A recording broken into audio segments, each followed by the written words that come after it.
Okay guys, magandang hapon. So ngayon araw na ito ay naupahan ako ng aking bayaw papunta sa isang kasalan. So naisipan kong i-vlog. So kaya guys, panoorin nyo. Alright.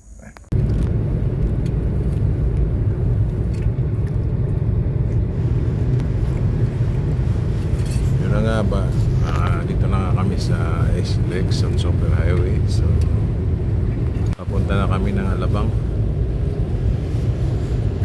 So ayan, yung cameraman ko si Bayaw. Sa akin, So mukhang lang, bugoy-bugoy lang.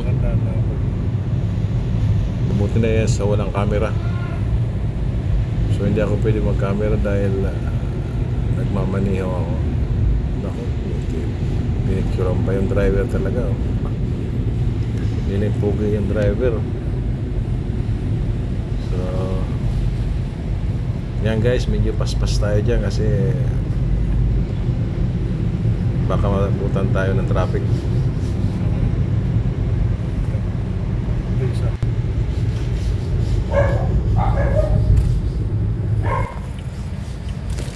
So ayun na nga guys, nandito na kami sa toll gate.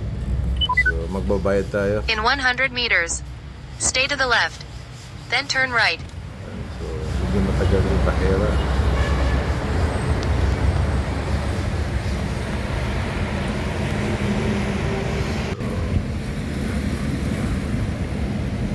So ang bayad dito guys, magmula C5 to Alabang 118. So medyo mataas-taas din.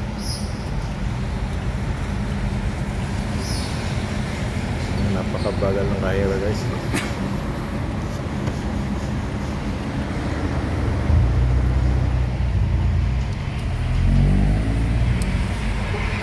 Yung camera naman natin guys, nakatutok lang sa hindi man lang ikot-ikot sa ba. Wala talaga, bugoy-bugoy talaga itong cameraman ko.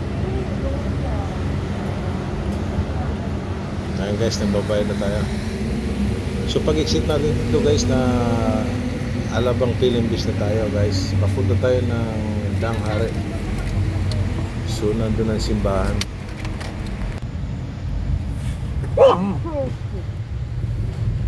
So ayan guys, nasa Philippines na tayo. So dito In 300 meters, gumagamit kami ng Waze dito use the left lane to turn left. maraming pasikot-sikot dito. Hindi natin In kabisado 800 yung looban ng meters, Philippines. turn left on So Danghari. ayan, muntik pa tayo mabangga.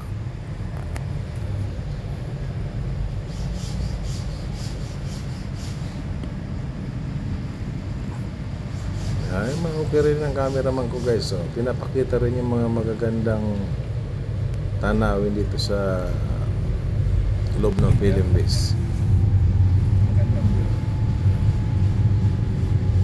So ayan, nasa Danghari na kami guys.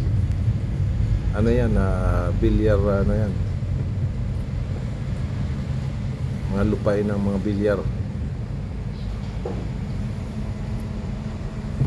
Medyo matraffic nga lang guys.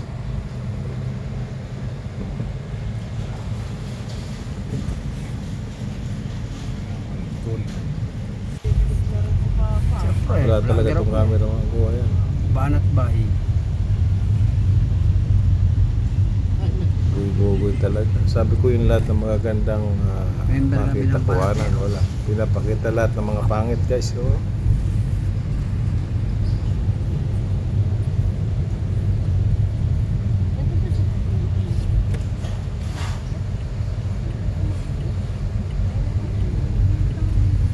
Turn left on Danghari.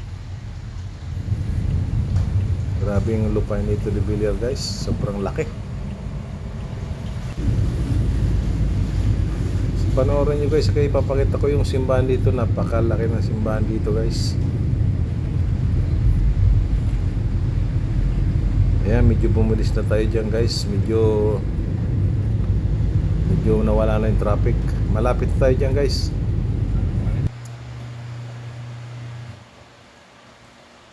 Oh nako, umextra pa tong bayaw ko. Magbablog daw siya. Tingnan mo naman kung Yun nga lang guys, yun nung nag-vlog siya, walang Walang voice. Bugoy-bugoy talaga yung bayaw kong yan. Ayan. Komedyante daw siya eh.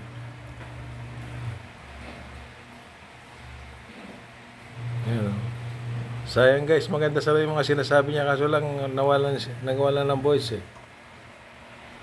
Kaya nagtawanan kami dyan eh, walang ano. Ayan. Mag-aaral daw siya mag-vlog guys.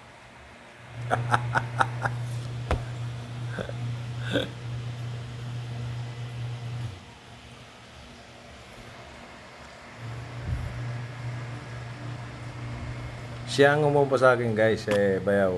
Umupa siya sa akin na nag-atin siya ng kasal.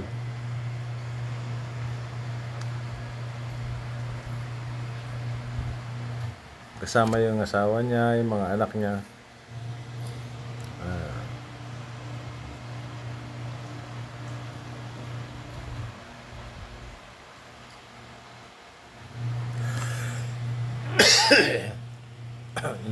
Inuubo pa tayo guys.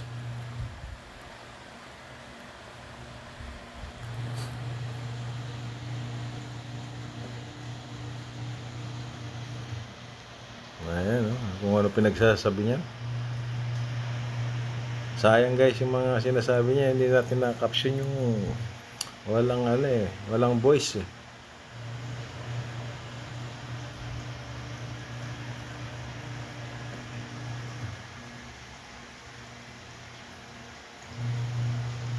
Sa kanya lang nakatutok guys, hindi man lang inaano yung driver, talaga wala talaga itong bayaw kong ito. Hindi man nakita yung kapugian ng driver. Yan. Yan o. Wala, hindi ko man lang ginamitan ng filter, hindi man lang tayo gumawa po dyan. So ayan guys, natapos din yung vlog ng bayaw ko. So yan, diretso na tayo sa simbahan guys.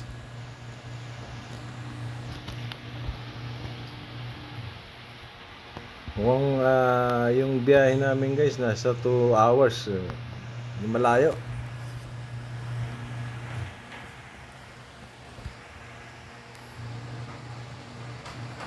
Yan, may mga nagtitinda pa ng walis dyan.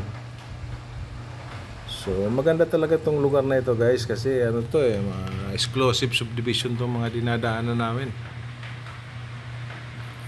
Ano to, development ni Villar itong mga lugar na ito. Papunta to ng Las Piñas to Bacoor. Lusutan ng Bacoor to eh. Cavite. Pa-Cavite siya.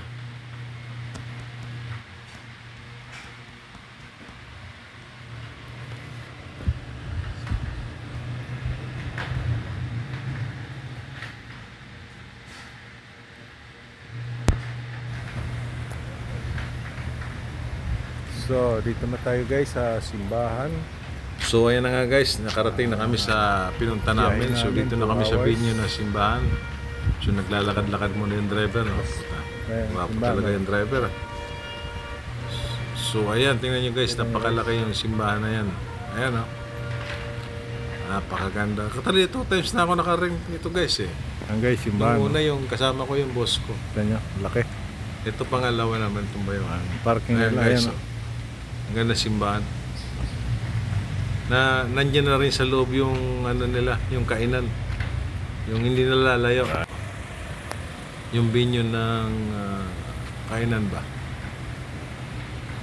Yan, ikot-ikot lang tayo dyan guys.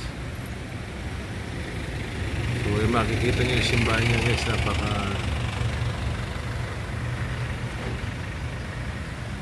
guys.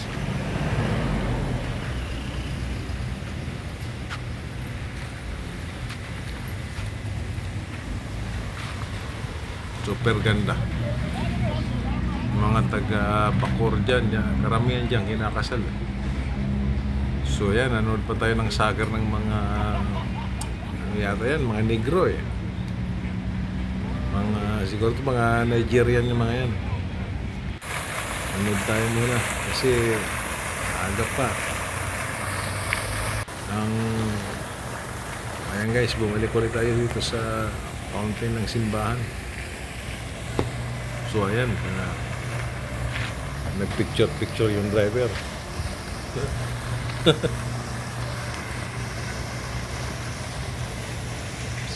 Iniikot ko lang kayo guys sa ano yan, sa vicinity mismo ng simbahan yung guys, napakalaki. Ang parking napakalaki. Yun na nga guys, sinabutan na kami ng gabi rito. 9 AM na. tayo ng gabi dito. So nandito pa kami guys.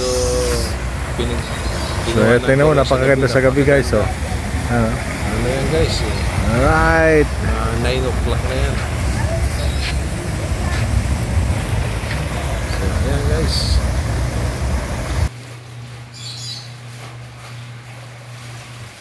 So dito ko na lang guys tatapusin ang vlog ko. Alright.